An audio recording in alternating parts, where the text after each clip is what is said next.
Cold and flu season, try Vicks Sinex nasal spray. A couple of sprays works in seconds, clears your nose, lasts up for 12 hours. Use as directed. Vicks Sinex nasal spray. Good to have you in on a Wednesday. Bob Glauber, in New York Newsday, NFL columnist, has a new book out. His thoughts on the Jets hire and a lot of the coaching moves in the NFL. Derek Johnson, former Kansas City Chief, will be joining us in studio today. Great guy, great player. Chris Broussard as well. All right, so let's go back 1 year ago to today. Jacksonville was getting ready to face New England, and Minnesota was getting ready to face Philadelphia. Two of those four teams imploded this year, disappeared, eroded significantly. Jacksonville, badly. Minnesota, clearly. This is not strange. The NFC has not had one team that has made the playoffs 3 straight years. The NFC will not be the same next year. And outside of New England, chances are either will the AFC. Success outside of the Patriots is not guaranteed. In fact, listen to this. The last 3 Final Fours, 12 teams total, right? Or 12 teams. 6 didn't make the playoffs. Half didn't make the playoffs the following year. But it goes more than 50% because New England was obviously in that Final Four every year. You lose your best coordinators, Philadelphia. You lose free agents. Case Keenum left the Vikings. You lose top assistants. You have a tougher schedule following year. You have a worse draft pick. And frankly, egos. Teams get this far, guys want to get paid. It is really hard.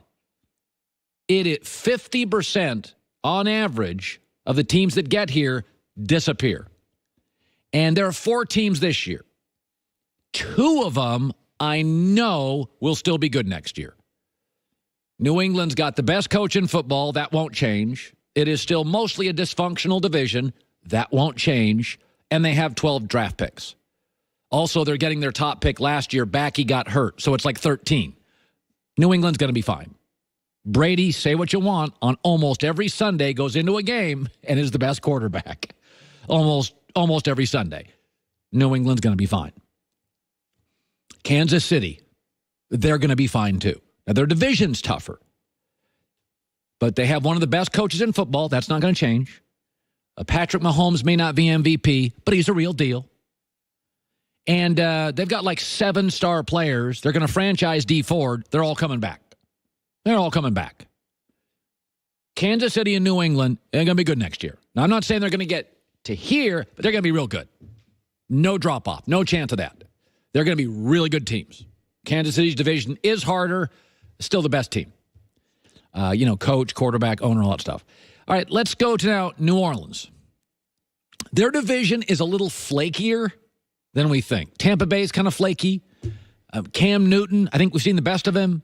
Atlanta's a good organization, but year to year, a little bit of a coin flip. Well run, yes. Successful every year, meh. I think New Orleans, Drew Brees, Peyton, a lot of young players, still on rookie deals, a tremendous defensive line talent, underrated offensive line, tremendous home field advantage. Again, kind of a flaky division. I think it'll be real good. Keep your eye on the Rams. Keep your eye on the Rams. A lot of things in Los Angeles. Think about this. They only have 5 draft picks. 5. They gave up a 2nd rounder. They gave up a 3rd rounder because this was about winning this year. They're building the stadium, getting PSLs, want to sell tickets. Only have 5 draft picks. Number 2, their offensive line, they need 5 picks for that. It's old. Andrew Whitworth's 37. If they won a Super Bowl, how do you know he just doesn't retire? He got a lot of money, good dude, big family. John Sullivan's the center, old, little creaky, 33. That offensive line's getting old, and they only have 1 really high-end offensive lineman, young guy they love. Number 3 is they keep losing really good assistants.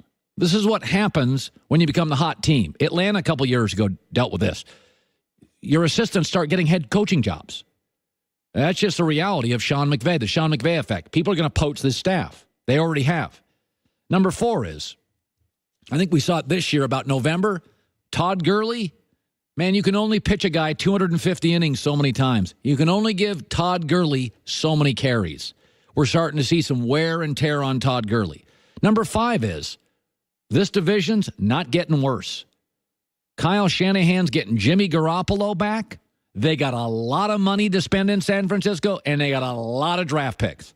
San Francisco is going to be a pain in the butt. And by the way, as long as Pete Carroll and Russell Wilson are together, Seattle's a tough out. That division's getting better, not worse. And it's not dysfunctional, though Arizona has proven it can be. And finally, they're a year away from paying Jared Goff. So they're thin now. They're top-heavy now.